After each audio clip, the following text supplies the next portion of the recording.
ನಮಸ್ಕಾರ ಸರ್. ಜೈ ಭೀಮ್. ನಾವು ಭೀಮ ಸಂಘಟನೆಗಳ ಮಹಾ ಒಕ್ಕೂಟದ ಗೌರವಾಧ್ಯಕ್ಷ ಹೆಬ್ಬಾಳು ವೆಂಕಟೇಶ್ ಅಂತೇಳಿ. ಇಷ್ಟೊತ್ತು ನಮ್ಮ ಮರಿಯಪ್ಪನವರು ಬ್ರೀಫಾಗಿ ಎಲ್ಲ ಹೇಳಿದ್ದಾರೆ. ಆದರೆ ನಾನು ಹೇಳೋದು ಇಷ್ಟೇ, ನಿಮ್ಮ ಹಿಂದೂ ಸಂವಿಧಾನ ನಮಗೆ ಬೇಡ. ನೀವು ಮಾಡೋದಾದ್ರೆ ಮಾಡ್ಕೊಳ್ಳಿ, ಬೇರೆ ದೇಶ ನಮ್ಮ ದೇಶ ಬಿಟ್ಬಿಟ್ಟು ಬೇರೆ ದೇಶಕ್ಕೆ ಹೋಗಿ. ನಾವು ಅಭ್ಯಂತರ ನಿಮ್ಗೇನು ನಾವೇನು ಮಾತಾಡೋಲ್ಲ. ಬೇರೆ ದೇಶಕ್ಕೆ ಹೋಗಿ, ಬೇರೆ ದೇಶ ಒಂದು ಸಪ್ರೇಟ್ ದೀಪ ಮಾಡ್ಕೊಳ್ಳಿ. ಅಲ್ಲಿ ನೀವು ಅಲ್ಲಿ ಹೋಗಿ ಇರೋ 3% ಜನ ನಮ್ಮೊಟ್ಟಿಗೆ ಇರಬೇಡಿ, ನಮ್ಮ ಜೊತೆಯಲ್ಲಿ ನೀವು ಸೇರಬೇಡಿ. ನಾವು ಬಾಬಾ ಸಾಹೇಬ್ ಬರೆದು ಕೊಟ್ಟಂಥ ಸಂವಿಧಾನನ ಎಲ್ಲ ವರ್ಗ, ಎಲ್ಲ ಧರ್ಮ, ಎಲ್ಲ ಜನಕ್ಕೂ ಸಮಾನವಾಗಿದೆ. ಅದರಿಂದ ನಾವು ನಮಗೆ ಸ್ವರ್ಗನೂ ಅದೇನೆ, ನರಕನೂ ಅದೇನೆ. ಬಾಬಾ ಸಾಹೇಬ್ ಎಲ್ಲ ತೋರಿಸ್ಕೊಟ್ಟಿದ್ದಾರೆ. ಅದರಿಂದ ಎಲ್ಲ ಆಗ್ತದೆ. ಕಾರಣ ಏನು ಅಂತಂದರೆ, ಭೀಮಾ ಕೊರೆಗಾಂವ್ ಅಂತ ಹೇಳ್ಬಿಟ್ಟು ಒಂದು ಪ್ರಸ್ತಾಪ ಮಾಡಿದ್ವು.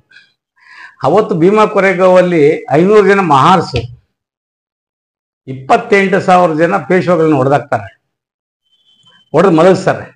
ಆದರೆ ಈ ಸಾರಿ 3% ಇರ್ತಕ್ಕಂಥವ್ರನ್ನ ಎಲ್ಲ ಜಾತಿಯಲ್ಲಿರ್ತಕ್ಕಂಥವರು, ಎಲ್ಲ ವರ್ಗದಲ್ಲಿರ್ತಕ್ಕಂಥವರು 3% ಜನನ ಏನು ಈ ದೇಶನ ಹಾಳು ಮಾಡ್ಬೇಕಂತಿದ್ದೀರ ನೀವು, ಅವ್ರನ್ನ ನಾವಂತೂ ಸುಮ್ಮನೆ ಬಿಡಲ್ಲ. 2ನೇ ಮಹಾಯುದ್ಧ ಏನು ಆಗ್ತೋ ಅದಕ್ಕಿಂತ ಜೋರಾಗಿ ಆಗುತ್ತೆ ಅಂತ ಹೇಳ್ತಾ ನಮ್ಮ ಮಾತು ಮುಗಿಸ್ತೀರಿ. ಜೈ ಭೀಮ್. ಮರಿಯಪ್ಪ ಅಂತ ಭೀಮ ಸಂಘಟನೆಗಳ ಮಹಾ ಒಕ್ಕೂಟದಿಂದ ಮಾತನಾಡ್ತಾ ಇದ್ದೀನಿ. ಸೊ ಇವತ್ತು 3ನೇ ತಾರೀಕಿನ ಫೆಬ್ರವರಿ 3ರಿಂದ 501 ಪುಟಗಳ ಹಿಂದೂ ಸಂವಿಧಾನ ಇವತ್ತು ಬಿಡುಗಡೆ ಆಗ್ತಾ ಇದೆ. 3ನೇ ತಾರೀಕು ಈ ಹಿಂದೂ ಸಂವಿಧಾನನ ಯಾರೋ ಕೆಲವು ಸಾಧುಗಳು ಈ ಥರದವರು ತಮ್ಮ ಇಷ್ಟ ಬಂದಂತೆ ಒಂದು ಸಂವಿಧಾನನ ರಚನೆ ಮಾಡಿಕೊಂಡು ಬಿಡುಗಡೆ ಮಾಡಕ್ಕೆ ಹೊರಟಿದ್ದಾರೆ ಅಂತಂದ್ರೆ, ಈ ದೇಶದ ದುಡಿಯುವ ಜನ, ವಿಶೇಷವಾಗಿ ದಲಿತರು, ಹಿಂದುಳಿದವರು, ಅಲ್ಪಸಂಖ್ಯಾತರು, ಇವ್ರ ಗತಿಗೆ ಏನಾಗಬೇಕು ಅಂತ. ದೇಶ ನಿಂತಿರೋದು ಯಾರ ಮೇಲೆ? ದುಡಿಯುವ ಜನರ ಮೇಲೆನ, ಅಥವಾ ಭೂಮಿಗೆ ಭಾರವಾಗಿ ಏನು ಈ ಸಾಧುಗಳು, ಸಂತರು, ಈ ನಾಗಸಾಧುಗಳು ಇಂಥವ್ರು ಇದಾರಲ್ಲ, ಇವರೆಲ್ಲ ಮನುಷ್ಯನ ಮಾಂಸವನ್ನು ತಿಂದು ಜೀವಿಸುವಂತ ಈ ಜನಗಳಿಗೆ ಈ ದೇಶದ ರೈತರ ಶ್ರಮ ಏನಾದರೂ ಗೊತ್ತಾ? ಈ ದೇಶದ ಬೆವರು ಸುರಿಸಿ ದುಡಿಯುವ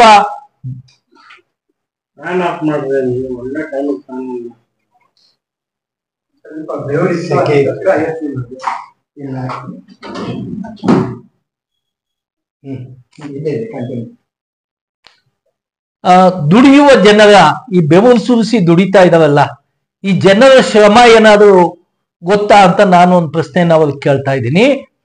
ಕನಿಷ್ಠ ಸಾವಿರಾರು ವರ್ಷಗಳಿಂದ ಈ ದೇಶದ ದಲಿತರು, ಹಿಂದುಳಿದವರು, ಅಲ್ಪಸಂಖ್ಯಾತರನ್ನ ಶೋಷಣೆ ಮಾಡ್ಕೊಂಡು ಬಂದಂತ ಜನ ಇವತ್ತು 501 ಪುಟಗಳ ಹಿಂದೂ ಸಂವಿಧಾನನ ಬರೆಯಕ್ಕೆ ಹೊರಟಿದ್ದಾರೆ, ಅನುಷ್ಠಾನಕ್ಕೆ ತರಕ್ಕೆ ಹೊರಟಿದ್ದಾರೆ. ಅಂದ್ರೆ ನಾವು ಯೋಚನೆ ಮಾಡಬೇಕಾಗಿದೆ, ದೇಶ ಯಾವ ಕಡೆ ಹೋಗ್ತಾ ಇದೆ, ಮುಂದೆ ಏನಾಗುತ್ತೆ ಅನ್ನೋದನ್ನ.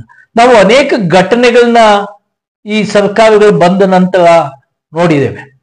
ಏನು ಇವತ್ತಿಗೂ ಕೂಡ ಗುಜರಾತ್ ಅಲ್ಲಿ ಏನು ನಡೀತು, ಉತ್ತರ ಪ್ರದೇಶದಲ್ಲಿ ಏನ್ ನಡೀತು, ಅಲ್ಲಿನ ಜನಗಳ ಪರಿಸ್ಥಿತಿ ಏನಾಯಿತು, ದಲಿತರು, ಹಿಂದುಳಿದವರು, ಅಲ್ಪಸಂಖ್ಯಾತರ ಪರಿಸ್ಥಿತಿ ಏನಾಗಿದೆ ಅಂತ ನಾವು ಒಂದ್ಸಲಿ ನೋಡಿದಾಗ, ಇವತ್ತು ಈ ದೇಶದ ಗೃಹ ಮಂತ್ರಿ ಯಾರಾಗಿದ್ದಾರೆ, ಆತ ಇತ್ತೀಚೆಗೆ ಒಂದು ಹೇಳಿಕೆಯನ್ನ ಕೊಡ್ತಾನೆ. ಅಂಬೇಡ್ಕರ್ ಅಂಬೇಡ್ಕರ್ ಅಂಬೇಡ್ಕರ್ ಅಂಬೇಡ್ಕರ್ ಅಂತ ಇದು ಒಂದು ಶೋ ಆಗೋಗಿದೆ, ಜನಕ್ಕೆ ಫ್ಯಾಷನ್ ಆಗೋಗಿದೆ. ಅದನ್ನೇ ದೇವರನ್ನ ಜಪ ಮಾಡಿದ್ರೆ 7 ಸಲಿ ಸ್ವರ್ಗಕ್ಕೆ ಹೋಗ್ತಾ ಇದ್ರು ಅನ್ನೋ ಒಂದು ಮಾತನ್ನ ಈ ದೇಶದ ಗೃಹ ಮಂತ್ರಿ ಹೇಳಿದಂತ ಒಂದು ಮಾತು.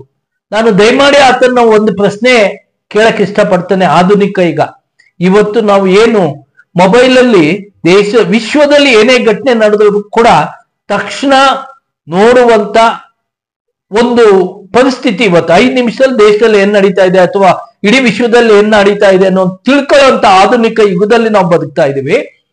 ಆಧುನಿಕ ಯುಗದಲ್ಲಿ ಬದುಕ್ತಾ ಇರುವಂತ ಸಂದರ್ಭದಲ್ಲಿ ನಮ್ಮ ದೇಶ ಮುಂದಕ್ಕೆ ತಗೊಂಡು ಹೋಗ್ಬೇಕಾದಂತ ನಮ್ಮ ಜನಪ್ರತಿನಿಧಿಗಳು ನಮ್ಗೆ ಇವತ್ತು ಹೇಳ್ತಾ ಇದ್ದಾರೆ ಅಂದ್ರೆ ಸ್ವರ್ಗ ಇದೆ, ಅಲ್ಲಿ ನರಕ ಇದೆ, ಈ ತರ ನಮ್ಮನ್ನ ಮತ್ತೆ ಕಿವಿ ಮೇಲೆ ಹೂವು ಇಟ್ಟು 2000 ವರ್ಷಗಳಿಂದ ಶೋಷಣೆ ಮಾಡಿ ಜನರನ್ನ ಇವತ್ತಿಗೂ ಕೂಡ ಸರಿಯಾಗಿ ಬದುಕೋದಕ್ಕೆ ಬಿಡ್ತಾ ಇಲ್ಲ. ಇವತ್ತು ಅವ್ರು ಹೇಳ್ತಾ ಇರೋಂಥದ್ದು ಸ್ವರ್ಗ ನರಕ ಅದು ಇದು ಅಂತ ಮತ್ತೆ ಮೋಸ ಮಾಡಕ್ ಹೊರಟಿದ್ದಾರೆ ಅಂದ್ರೆ ಜನ ಎಚ್ಚೆತ್ಕೋಬೇಕಾಗಿದೆ, ಪ್ರಜ್ಞಾವಂತರಾಗಬೇಕಾಗಿದೆ.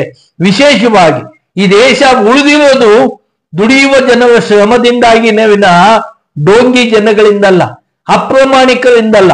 ಜನರ ತಲೆ ಮೇಲೆ ಚಪ್ಪಡಿ ಎಳೆದು ಬಂಡೆ ಎಳೆದು ಅವ್ರನ್ನ ಮೋಸ ಮಾಡಿ ಬದುಕ್ತಾ ಇರುವಂತವರಿಂದಲ್ಲ. ನಿಜವಾಗಿ ಈ ದೇಶದ ದುಡಿಯುವ ಜನ, ಬೆವರು ಸುರಿಸಿ ದುಡಿಯುವ ಜನ ಯಾರಿದ್ದಾರೆ, ಇವರನ್ನ ಮತ್ತಷ್ಟು ಶೋಷಣೆ ಮಾಡಕ್ಕೆ ಈ ಸರ್ಕಾರಗಳು ಹೊರಟಿವೆ. ನಾವು ಒಂದು ಘಟನೆನ ನಿಮ್ ಮುಂದೆ ಹೇಳಕ್ ಇಷ್ಟಪಡ್ತೇನೆ. UP-ಯಲ್ಲಿ ನಡೆದಂತ ಒಂದು ಮಹಿಷಿ ಅಂತ ಒಬ್ಬ ದಲಿತ ಹೆಣ್ಣು ಮಗಳ ಘಟನೆನ ನೀವು ಒಂದ್ಸಲಿ ನೆನ್ಸ್ಕೊಳ್ಳಿ. ಮೋದಿ ಸಾಹೇಬ್ರು ಏನ್ ಮಾಡಿದ್ರು ಅಂತ. ಏನು ಆ ಹೆಣ್ಣು ಮಗಳನ್ನ ರೇಪ್ ಮಾಡಿ ಆಕೆಯ ನಾಲಿಗೆ ಕತ್ತರಿಸಿ ಮೂಳೆ ಮುರಿದು ಕನಿಷ್ಠ ಮಧ್ಯರಾತ್ರಿಯಲ್ಲಿ ಆ ಹೆಣನ ವಾರಸುದಾರರಿಗೆ ಕೊಡದೆ ಆ ಹೆಣನ ಪೊಲೀಸ್ ಅಧಿಕಾರಿಗಳೇ ಸುಟ್ಟರು ಅಂತಂದ್ರೆ ಈ ಘಟನೆ ಈಚೆನೂ ಕೂಡ ಬರ್ತಾ ಇರಲಿಲ್ಲ, ಮುಚ್ಚಾಕ್ತಿದ್ರು. ಕನಿಷ್ಠ ಒಬ್ಬ ಪತ್ರಕರ್ತೆ ಅದನ್ನ ಧೈರ್ಯವಾಗಿ ಆಕೆ ಮೇಲೆ ಬೇಕಾದಷ್ಟು ದೌರ್ಜನ್ಯ ನಡೆದ್ರು ಕೂಡ ಈ ಘಟನೆಯನ್ನ ಹೊರಗೆ ತಂದು ಇಡೀ ವಿಶ್ವಕ್ಕೆ ಗೊತ್ತಾಗಂಗ್ ಮಾಡಿದಂತ ಒಬ್ಬ ಹೆಣ್ಣು ಮಗಳು ಪತ್ರಕರ್ತೆ ನಿಜವಾಗ್ಲೂ ಕೂಡ ಶ್ಲಾಘನೀಯ. ಇಂಥ ಘಟನೆ ನಮ್ಮ ಕಣ್ಣೆದುರುಗಡೆ UP-ಯಲ್ಲಿ ನಡೆದಂತ ಒಂದು ಘಟನೆ. ಈ ತರದ ಅನೇಕ ಘಟನೆಗಳು ನಡೆದಿವೆ, ಎಷ್ಟೋ ಮುಚ್ಚೋಗಿವೆ. ಇವತ್ತೇನ್ ನಡೀತಾ ಇದೆ, ಇಡೀ ಯಾರು ವಿರೋಧಿಗಳಿರ್ತಾರೆ, ಯಾರು ಬಲಿಷ್ಠರು ಇರ್ತಾರೆ, ಅವ್ರ ಮೇಲೆ ಕೇಂದ್ರ ಸರ್ಕಾರ ತಮಗೆ ಬೇಕಾದಂತೆ ರೈಡ್ ಮಾಡ್ತದೆ, ದಮನ ಮಾಡ್ತಾರೆ. ಅವ್ರು ಹೇಳ್ದಂಗೆ ಕೇಳಿದ್ರೆ ನೀನು ಕೋಟ್ಯಾಧಿ, ನೀನ್ ಬೇಕಾದಷ್ಟು ಲೂಟಿ ಮಾಡಿದ್ರು ಕೂಡ ಕೇಸ್ಗಳು ಮುಚ್ಚಾಕ್ತಾರೆ. ಇದು ಇವತ್ತು ನಡೀತಾ ಇರುವಂತದ್ದು ಹಗಲು ದರೋಡೆ, ಕೇಂದ್ರ ಸರ್ಕಾರದ ಒಂದು ಹಗಲು ದರೋಡೆ, ಅನ್ಯಾಯ. ಇವತ್ತು ನಾವೆಲ್ಲ ಕೂಡ ಒಂದ್ಸಲಿ ಯೋಚನೆ ಮಾಡಿ.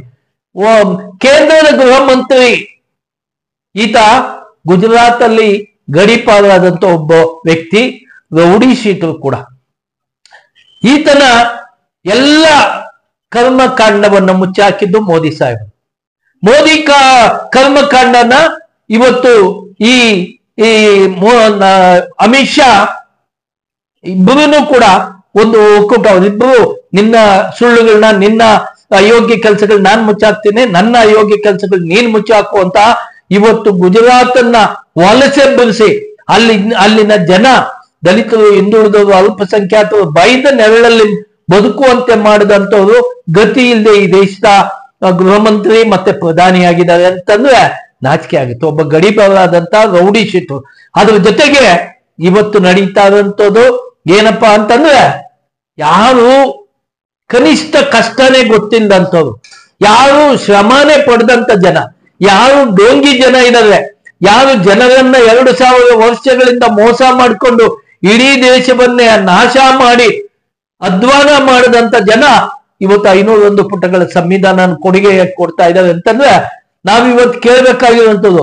ಅಲ್ಲ ಸ್ವಾಮಿ, ನರೇಂದ್ರ ಮೋದಿ ಏನಾದ್ರು ಪ್ರಚಾರಕ್ಕೆ ಬಂದಾಗ ಮೋದಿ ಮೋದಿ ಮೋದಿ ಅಂತ ಸಾಯ್ತಿರಲ್ಲ ಮಿಸ್ಟರ್ ಅಮಿತ್ ಶಾ ಅವರೇ, ನಿಮಗೇನಾದ್ರೂ ಪ್ರಜ್ಞೆ ಇದ್ರೆ ದಯವಿಟ್ಟು ನೀವು ನಿಮ್ಮ ಮೋದಿ ಮೋದಿನ ಜಪ ಮಾಡ್ತಾ ಇದ್ರಲ್ಲ, ಈ ಜನಕ್ಕೆ ಯಾಕೆ ನೀವು ಈ ಪ್ರಶ್ನೆಯನ್ನು ಕೇಳಲಿಲ್ಲ? ಅಂಬೇಡ್ಕರ್ ಅಂತ ಯಾಕೆ ಸಾಯ್ತಿದ್ರಿ? ದೇವರು ನೆನ್ಸ್ಕೊಂಡ್ರೆ 7 ಸಲ ಸ್ವರ್ಗಕ್ಕೆ ಹೋಗ್ತಿದ್ರಿ, ಸ್ವರ್ಗಕ್ಕೆ ಹೋಗ್ಬೋದಾಗಿತ್ತು ಅಂತ ಹೇಳ್ತಾ ಇದ್ರಲ್ಲ, ಇನ್ನು ಮೋದಿ ಎಲ್ಲಿಂದ ಬಂದ್ರು ಅಂತ ಒಂದು ಪ್ರಶ್ನೆನ. ಎರಡನೇದು, ಸ್ವಾಮಿ, ರೈಲ್ವೆ ಸ್ಟೇಷನ್ಗಳಲ್ಲಿ ಟೀ ಮಾಡ್ತಾ ಇದ್ದಂತ ಒಬ್ಬ ವ್ಯಕ್ತಿ ಈ ದೇಶದ ಪ್ರಧಾನಿಯಾದ. ನೀನು ಗುಜರಿ ಅಂಗಡಿ ಇಟ್ಕೊಂಡಿದ್ದಂತ ಒಬ್ಬ ಅಮಿತ್ ಶಾ ಇವತ್ತು ಗೃಹ ಮಂತ್ರಿಯಾಗಿದೆಯಾ ಈ ದೇಶದಲ್ಲಿ ಅಂದ್ರೆ ಬಾಬಾ ಸಾಹೇಬರು ಬರೆದ ಸಂವಿಧಾನದಿಂದಾಗಿ ನೀವೆಲ್ಲರೂ ಕೂಡ ನಿಮ್ಗೆ ಅಧಿಕಾರ ಸಿಕ್ಕಿದೆ. ದಯವಿಟ್ಟು ನಿಮ್ಮ ನರೇಂದ್ರ ಮೋದಿ ಸಾಹೇಬರು ಪ್ರಮಾಣ ವಚನ ಸ್ವೀಕರಿಸೋ ಸಂದರ್ಭದಲ್ಲಿ ಬಾಬಾ ಸಾಹೇಬರನ್ನು ಹೊಗಳ್ತಾರೆ. ಇವತ್ತು ನೀನು ಆತನನ್ನ ಏನಿವತ್ತು ಸಂವಿಧಾನದ ಬಗ್ಗೆ ಚರ್ಚೆ ನಡೆಯುವಂತ ಸಂದರ್ಭದಲ್ಲಿ ಹೀಯಾಳಿಸಿ ಮಾತನಾಡಿರೋದು ಎಷ್ಟು ಸರಿ? ನೀನ್ ಎಲ್ಲಿಂದ ಬಂದೆ? ಯಾರು ಬರೆದ ಸಂವಿಧಾನದಿಂದಾಗಿ ಒಬ್ಬ ಗುಜರಿ ಅಂಗಡಿ ಇಟ್ಕೊಂಡಿದ್ದವನು ಈ ದೇಶದ ಗೃಹ ಮಂತ್ರಿ ಆದೆ ಅನ್ನೋದನ್ನು ಕನಿಷ್ಠ ಒಂದ್ಸಲ ಯೋಚನೆ ಮಾಡಬೇಕಾಗಿದೆ. ಅಷ್ಟೇ ಅಲ್ಲ, ಇವತ್ತು ಅನೇಕ ಘಟನೆಗಳು ನಮ್ಮ ಮುಂದೆ ಇವೆ. ಇವತ್ತು ನಾವು ಈ ದೇಶದ ಪ್ರಜೆಗಳಾದ ನಾವು ಈ ಏನು ಹೊಸ ಸಂವಿಧಾನನ ನೀವು ಅನುಷ್ಠಾನಕ್ಕೆ ಹೊರಟಿದ್ದೀರಲ್ಲ, ಕನಿಷ್ಠ ಈ ಜನರನ್ನೇನಾದ್ರೂ ಕೇಳಿದೀರಾ ಇದು ಸರಿನಾ ತಪ್ಪಾ ಅಂತ? ಜನರ ಮುಂದೆ ಚರ್ಚೆಗೆ ಒಳಪಡಿಸಿ ಆ ನಂತರ ಜನ ಒಪ್ಕೊಂಡಿದ್ರು ನೀವು ಅನುಷ್ಠಾನಕ್ಕೆ ತಂದಿದ್ರು ನಾವು ಯಾರು ಕೂಡ ಕೇಳ್ತಾ ಇಲ್ಲ. ಇದನ್ನ ಅನುಷ್ಠಾನಕ್ಕೆ ತರಕ್ ಹೊರಟಿರುವಂತವ್ರು ರೇ ಸ್ವಾಮಿ, ಒಂದು ದಿನ ಬೆವರು ಸುರಿಸಿ ದುಡ್ದಂತ ಜನ ಅಲ್ರಿ. ಇಡೀ ದೇಶ ನಿಂತಿರೋದು ದುಡಿಯುವ ಜನರ ಮೇಲೆ, ಅವರ ಬೆವರಿನ ಮೇಲೆ, ಅವರ ಶ್ರಮದಿಂದಾಗಿ ಇವತ್ತು ದೇಶ ಉಳಿದಿದೆ. ನಿಮ್ಮಂತ ಡೋಂಗಿ ಸುಳ್ಳುಗಳನ್ನ ಹೇಳ್ಕೊಂಡು ಮೋಸ ಮಾಡ್ಕೊಂಡು ಜನರ ತಲೆ ಮೇಲೆ ಚಪ್ಪಡಿ ಹೇಳಿ ಅಂತ ಜನರಿಂದ ಇವತ್ತು ದೇಶ ಉಳಿದಿಲ್ಲ. ಆ ನಿಟ್ಟಲ್ಲಿ ಏನು ನಾವು ಒಂದು ಎಚ್ಚರಿಕೆಯನ್ನು ನಿಮ್ಗೆ ಕೊಡಕ್ಕೆ ಇಷ್ಟಪಡ್ತಾ ಇದ್ದೀವಿ. ಜನವರಿ 1ನೇ ತಾರೀಕು ಭೀಮಾ ಕೋರೆಗಾಂವ್ ಅಂತ ಒಂದು ಘಟನೆ ನಡೀತು, ಜ್ಞಾಪಕ ಇದೆಯಾ? 1818ರಲ್ಲಿ ನಡೆದಂತ ಈ ಒಂದು ಘಟನೆನ ಮತ್ತೆ ಈ ಸಂವಿಧಾನ ಏನಾದರೂ ಅನುಷ್ಠಾನಕ್ಕೆ ಬಂದರೆ 2ನೆಯ ಭೀಮಾ ಕೋರೆಗಾಂವ್ ಸ್ಟಾರ್ಟ್ ಆಗುತ್ತೆ. ನಾವ್ಯಾರು ಕೂಡ ಷಂಡ್ರಲ್ಲ. ನಾವು ಮಾಂಸ ತಿಂದು ಬದುಕಿರುವಂತ, ವಿಶೇಷವಾಗಿ ಹಸಿ ಮಾಂಸ ತಿಂದು ಬದುಕಿರುವಂತ ದಲಿತರು ನಾವು. ಹಿಂದುಳಿದವರು ಎಚ್ಚೆತ್ಕೊಂಡಿದ್ದಾರೆ, ಅಲ್ಪಸಂಖ್ಯಾತರು ಕೂಡ ಇವತ್ತು ಗಟ್ಟಿ ಆಗ್ತಾ ಇದ್ದಾರೆ. ನಿಮ್ಮ ಈ ಡೋಂಗಿ ಮಾತುಗಳಿಗೆ ನಾವ್ಯಾರು ಕೇರ್ ಮಾಡಲ್ಲ. ನಾವೆಲ್ಲ ಒಂದಾಗ್ತೇವೆ. ದಲಿತರು, ಹಿಂದುಳಿದವರು, ಅಲ್ಪಸಂಖ್ಯಾತರು ಎಚ್ಚೆತ್ಕೊಂಡಿದ್ದಾರೆ. ನಿಮ್ಗೆಲ್ಲರಿಗೂ ಪಾಠ ಕಲಿಸುವಂತ ದಿನಗಳು ಬರ್ತಾವೆ. ಅಷ್ಟೇ ಅಲ್ಲ ಗುರುವೆ, ನಿಮ್ಮ ಶತಕೋಟಿ ಒಂದು ಸಲ ಯೋಚನೆ ಮಾಡ್ರಿ. ನಾವು ಮನುಷ್ಯರಾಗಿದ್ದೇವೆ. ಇವತ್ತು ದಲಿತರು ವಿದ್ಯೆ ಕಲಿತಾ ಇದ್ದೇವೆ ಸ್ವಾಮಿ. ಮಠ ಮಧ್ಯಾಹ್ನ ನಾವು ರಸ್ತೆಯಲ್ಲಿ ಓಡಾಡ್ಬೇಕಾಗಿತ್ತು ರೀ.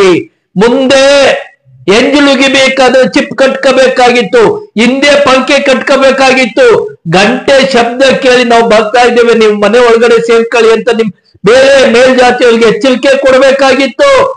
ಇಷ್ಟೆಲ್ಲ ಬದುಕಿ ಊರಿಂದ ಆಚೆ ಇದ್ದಂಥವ್ರು ನಾವಿವತ್ತು ವಿದ್ಯೆ ಕಲಿದೇ ಇದ್ರೂ ಕೂಡ ಏನೋ ಕೆಲವು ಬುದ್ಧಿವಂತರಿಂದಾಗಿ 4 ಅಕ್ಷರ ಕಲಿತು ನಾವು ಮನುಷ್ಯರಾಗಿ ಬದುಕ್ತಾ ಇದ್ದೇವೆ. ಇವತ್ತು ಅನೇಕ ಘಟನೆಗಳನ್ನ ಬಾಬಾ ಸಾಹೇಬರು ನಮ್ಮ ಕಣ್ಮುಂದೆ ತೋರಿಸಿದ್ದಾರೆ. ಒಂದು ಕಲಾರಾಮ್ ದೇವಸ್ಥಾನ ಪ್ರವೇಶ, ಅಷ್ಟೇ ಅಲ್ಲ ಚೌದಾರ್ ಕೆರೆ ನೀರು. ಕೆರೆ ನೀರನ್ನ ಮುಟ್ಟಬೇಕಾದ್ರೆ ಬಾಬಾ ಸಾಹೇಬರು 10 ವರ್ಷಗಳ ಹೋರಾಟ ಮಾಡಿದ್ದಾರೆ, ಬುಲ್ಡೆ ಒಡಿಸ್ಕೊಂಡಿದ್ದಾರೆ. ಸಾವಿರಾರು ಜನನ ಅವ್ರ ಜೊತೆಲಿ ಇಟ್ಕೊಂಡು ಹೋರಾಟ ಮಾಡಿದ್ದಾರೆ. ಅವರು ಹೋರಾಟ ಮಾಡಿದಂತ ಸಂದರ್ಭದಲ್ಲಿ ಇಡೀ ಬಾಂಬೆ ನಗರದಲ್ಲಿ ಅವರು ಒಂದು ಸಭೆ ಮಾಡೋದಕ್ಕೆ ಬಾಂಬೆ ನಗರದಲ್ಲಿ ಒಂದೇ ಒಂದು ಜಾಗ ಕೊಟ್ಟಿಲ್ಲ. ಕನಿಷ್ಠ ಖಾನ್ ಅಂತ ಒಬ್ಬ ಮುಸ್ಲಿಂ ಜನಾಂಗದವನು ಜಾಗ ಕೊಟ್ಟು ನೀವು ಸಭೆ ಮಾಡ್ಕೊಳ್ಳಿ ಅಂತ ಹೇಳ್ದ ನಾವು ನೆನ್ಸ್ಕೊತೀವಿ. ಇವತ್ತು ಆ ಘಟನೆಗಳನ್ನ ನಾವು ನೆನ್ಸ್ಕೋತೀವಿ. ಇಡೀ ಬಾಂಬೆ ನಗರದಲ್ಲಿ ಬಾಬಾ ಸಾಹೇಬರು ಸಭೆ ಮಾಡಕ್ಕೆ ಜಾಗ ಕೊಟ್ಟಿರ್ಲಿಲ್ಲ ಆಗಿನ ಕಾಲದಲ್ಲಿ, ನೀರು ಮುಟ್ಟಿದ್ದಕ್ಕಾಗಿ. ಕಲಾರಾಮ್ ದೇವಸ್ಥಾನ, ಶತಕೋಟಿ ದೇವರುಗಳಿದಾರಲ್ಲ, ಯಾವ್ದಾದ್ರು ದೇವರು ನಮ್ಮ ದೇವಸ್ಥಾನದ ಒಳಗಡೆ ಬಿಟ್ಕೊಂಡಿದ್ದಾನ ಗುರುವೆ? ಕೇರಳದಲ್ಲಿ ಅನಂತ ಪದ್ಮನಾಭ ದೇವಸ್ಥಾನಕ್ಕೆ ಹೋಗೋ ರಸ್ತೆಯಲ್ಲಿ ದಲಿತರು ಓಡಾಡಂಗಿರ್ಲಿಲ್ಲ. ಕನಿಷ್ಠ ಅಲ್ಲಿ ಆ ಕೇರಳದ ಒಬ್ಬ ವ್ಯಕ್ತಿ ಇದನ್ನೆಲ್ಲ ನೋಡಿ ಕೊನೆಗೆ ಕತ್ತಿ ಎತ್ಕೊಂಡು ನಾನು ಸತ್ತು ಪರವಾಗಿಲ್ಲ ಅಂತ ರಾಜಾರೋಚವಾಗಿ ಓಡ್ತಾನೆ ಅಂತ ಅಂತಲ್ಲ, ಆತನ ಧೈರ್ಯ ನಾವೆಲ್ಲ ಮೆಚ್ಚಬೇಕಾಗಿದೆ ಅಲ್ಲ. ಈ ಘಟನೆಗಳು ನಮ್ಮಲ್ಲಿ ಇವತ್ತು ನಾವೆಲ್ಲರೂ ಪ್ರಜ್ಞಾವಂತರಾಗಿದ್ದೇವೆ, ಚರಿತ್ರೆ ಓದ್ಕೊಂಡಿದ್ದೇವೆ.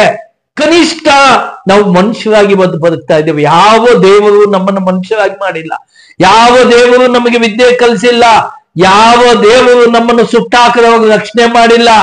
ಕನಿಷ್ಠ ಬಾಬಾ ಸಾಹೇಬರು 2 ವರ್ಷ 11 ತಿಂಗಳು 18 ದಿನಗಳ ಅವರ ಅನಾರೋಗ್ಯವನ್ನು ಲೆಕ್ಕಿಸದೆ ಈ ದೇಶಕ್ಕೆ ಕೊಟ್ಟಂತ ಸಂವಿಧಾನ ವಿಶ್ವದ ಎಲ್ಲ ಸಂವಿಧಾನಗಳನ್ನ ಓದ್ಕೊಂಡು ಈ ದೇಶಕ್ಕೆ ಒಂದು ಸಂವಿಧಾನ ಬರುದು.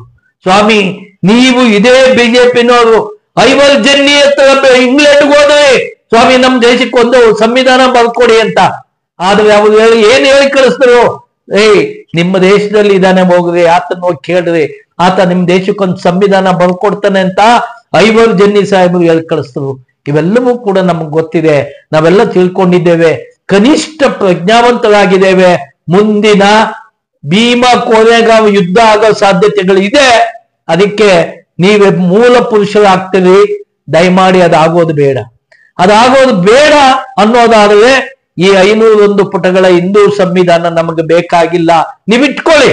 ಆಮೇಲೆ ಇವತ್ತು ನಿಮ್ಮ ಅಮಿತ್ ಶಾ ಹೇಳಿದಾರಲ್ಲ, ಏನು ಸ್ವರ್ಗ ನರಕ, ದಯವಿಟ್ಟು ನೀವೆಲ್ಲ ಒಂದು ನೋಡ್ಕೊಂಡ್ಬಂದು ಅದು ಯಾವ ತರ ಇದೆ ಅಂತ ವಾಟ್ಸಾಪ್ ಅಲ್ಲಿ ಫೇಸ್ಬುಕ್ ಅಲ್ಲಿ ಜನಗಳಿಗೆ ತೋರಿಸಿ, ಆ ಜನಕ್ಕೆ ಗೊತ್ತಾಗಿ ಆಮೇಲೆ ಬೇಕಾದ್ರೆ ಅವರೆಲ್ಲ ಬರ್ತಾರೆ. ಎಂತಾದ್ರಿ ನಮ್ಮನ್ ಮತ್ತೆ ಹಿಂದಿನ ಕಾಲಕ್ಕೆ ತಳ್ಬೇಡ್ರಿ. ದಯವಿಟ್ಟು ಈ ಕಿವಿ ಮೇಲೆ ಹೂವು ಇಡುವಂತ ಕೆಲಸ 2 ವರ್ಷಗಳಿಂದ ಮಾಡಿದ್ ಸಾಕು. ನಾವೆಲ್ಲ ಕನಿಷ್ಠ ತಿಳ್ಕೊಂಡಿದ್ದೀವಿ, ಪ್ರಜ್ಞಾವಂತರಾಗಿದ್ದೇವೆ, ನಮ್ಮನ್ನ ನಾವು ಏನು ಅಂತ ಅರ್ಥ ಮಾಡ್ಕೊಂಡಿದ್ದೇವೆ, ನಾವೆಲ್ಲ ಮನುಷ್ಯರಾಗಿದ್ದೇವೆ. ವಿಶೇಷವಾಗಿ ನಾವು ಎಂತ ಕಷ್ಟ ಬಂದರೂ ಕೂಡ ಬಾಬಾ ಸಾಹೇಬರು ಕೊಟ್ಟ ಸಂವಿಧಾನನ ನಾವೆಲ್ಲರೂ ಕೂಡ ದಲಿತರು, ಹಿಂದುಳಿದವರು, ಅಲ್ಪಸಂಖ್ಯಾತರು ಎಲ್ಲರೂ ನಾವು ಒಗ್ಗಟ್ಟಾಗಿ ಹೆಂಗೆ ಕಾಪಾಡ್ಕೋಬೇಕು ಅಂತ ಗೊತ್ತು. ನಿಮ್ಗೆ ಹೆಂಗೆ ಪಾಠ ಕಲಿಸ್ಬೇಕನ್ನೋದು ಗೊತ್ತು. ಮುಂದಿನ ಭೀಮಾ ಕೋರೆಗಾಂವ್ ಯುದ್ಧಕ್ಕೆ ನಾವು ರೆಡಿ ಆಗ್ತಾ ಇದ್ದೇವೆ. ಆ ನಿಟ್ಟಲ್ಲಿ ನೀವು ಹುಷಾರಾಗಿಲ್ಲ ಅಂದ್ರೆ ನಾವೇನು ಅನ್ನೋದನ್ನ ಇಡೀ ಜಗತ್ತಿಗೆ ತೋರಿಸ್ತೇವೆ ಅನ್ನೋ ವಿಷಯನ ನಾನು ಹೇಳಕ್ ಇಷ್ಟಪಡ್ತೇನೆ.